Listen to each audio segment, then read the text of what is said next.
Good evening. I'm John Batchelor. This is the John Batchelor Show, Washington, right now, on the horns of a dilemma. The suspect chemical weapons attack, August 21st, in a suburb of eastern Damascus, has put the question before the national security apparatus of the Obama administration: what is the correct response to what the Secretary of State, in remarks 48 hours ago, called a moral obscenity, a chemical weapons attack against a civilian population? The videos and the testimony point to neurotoxins suggestive of sarin. What is the correct response? The Obama administration right now, the president is said to have not made a decision, but there's much saber rattling. There's also talk of Arleigh Burke destroyers and Tomahawk missiles. Gordon Chang, my colleague and co-host, is here this evening, and we're very pleased to welcome Christian Whiton.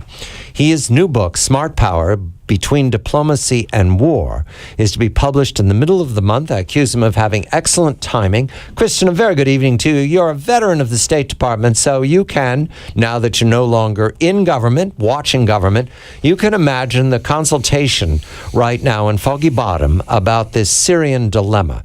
Is Washington tied up in this, or is this business as usual, routine, after 13 years of war in the Middle East? Good evening to you.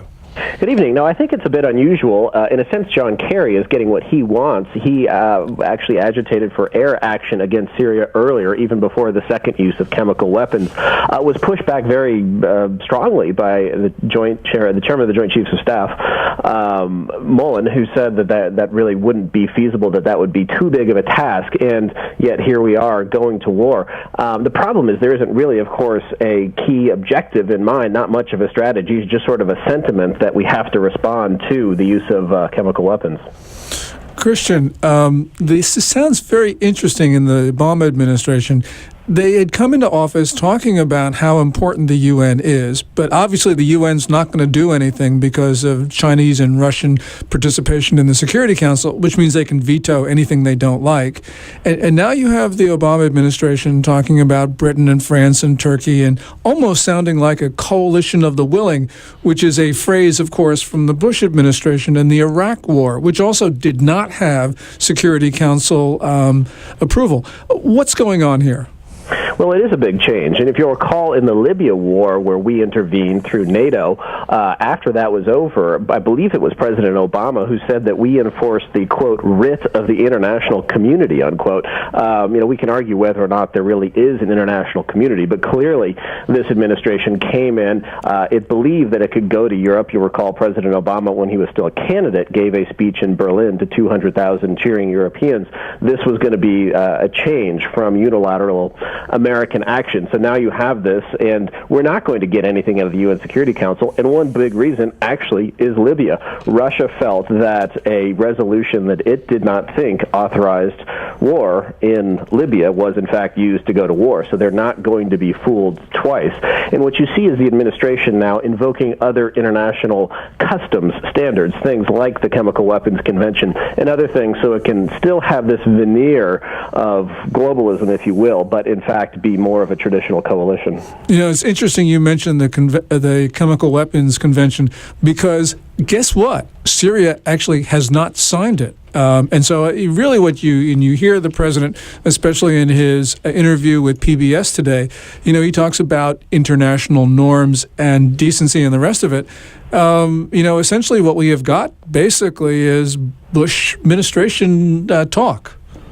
Well, and also there's another sense with what was done in Iraq and Afghanistan during the Bush administration. One of the critiques, and this critique comes from people who were within the administration too, including former Secretary of Defense Rumsfeld, that it was about an ideology, and while people in the administration knew that, they tiptoed gingerly around that. I think the same applies here in Syria. Of course, we have the barely hidden hand of Iran working in Syria through Hezbollah, and it really is about a political contest that has gone on much longer than the Syrian civil war. And nothing that we're going to do in lobbying Tomahawks at Syria, and nothing we've done more broadly in this administration, has addressed any of those bigger causes, bigger problems in the Middle East. Syria is part of a matrix of rogue and failed states, and that matrix includes Iran. We've mentioned that. It also points to Lebanon and the Hezbollah, and then it points to its suppliers. One would be North Korea and its great big gangster gangster papa, China. Is that part of the conversation in Washington, Christian, that what we're watching here are the fruits of another axis of evil?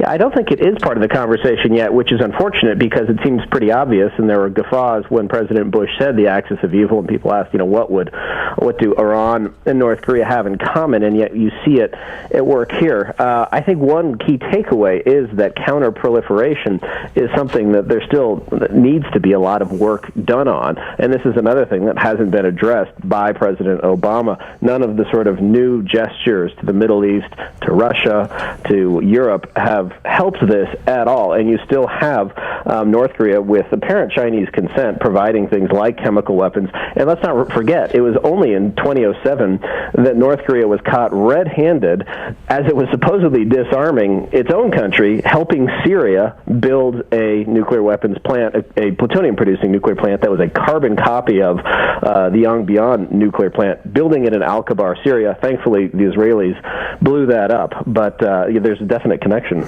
Yeah, this is an issue which threatens the United States and its allies, which is the spread of weapons of mass destruction, nuclear, chemical, biological. We're not talking about it. It obviously is presented in this case because the Syrians were using basically North Korean-derived chemical weapons. We're not having that conversation. We're not having the conversation that China helped, and yet we're attacking Syria, which is not to say we shouldn't attack Syria, but there are more important issues involved here because the spread of WMD obviously is something that directly threatens every American citizen. I think that's right. And there's another thing that, not to be a complete apologist for the administration in which I served, but George W. Bush also said, we're fighting them over there so we don't have to fight them here. And again, it was laughed at by the world's sophisticates. But there is something to be said.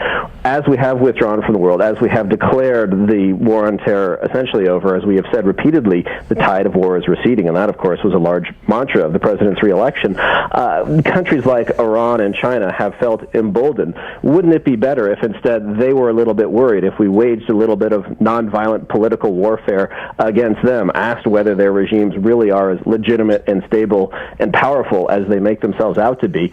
And that would be one way to at least turn this back so the arrows are pointing away from us, not toward us. Christian, I look forward to your book, Smart Power, Between Diplomacy and War, and I ask the author now to explain, how does smart power describe a world that could solve the Syrian dilemma right now? Is there a solution, or is it just consultation that is ahead of us? John, I think there is a solution. Early in the war, it would have been a lot easier. Then you had just Assad, very bad, someone who's facilitated the killing of hundreds, perhaps thousands of Americans in Iraq and Lebanon, versus those who had defected, especially those who had defected from his army and were largely secular. Now you have other bad elements involved. You have Hezbollah. You have other foreign fighters, jihadists, possibly Al-Qaeda. And so just toppling Assad doesn't necessarily end you up in a good situation. But the fact is there are still secular fighters in Syria, and if you supply them with funds and if you supply them with arms, they can prevail over their adversaries, not just Assad, but within their own faction. So starting at that point and then getting wiser about the upstream causes of these problems. The real problem in the Middle East isn't just terrorism. I think that's just the vanguard of Islamism, the tyrannical ideology that wants to unify mosque and state. It comes from Iran. It comes from the Muslim Brotherhood. So starting to do things like question the legitimacy of Iran's clerical regime, stop jumping into bed with the Muslim Brotherhood in places like Egypt, supporting Saudi Arabia, the UAE, even Qatar at times, when they are working against Islamists, and then condemn them when they work with Islamists. That would be, I'd say, approach that would be very stingy with the lives of American servicemen and Tomahawk missiles, but still be aggressive. 4 Arleigh Burke destroyers in the eastern Mediterranean. The president has not made a decision.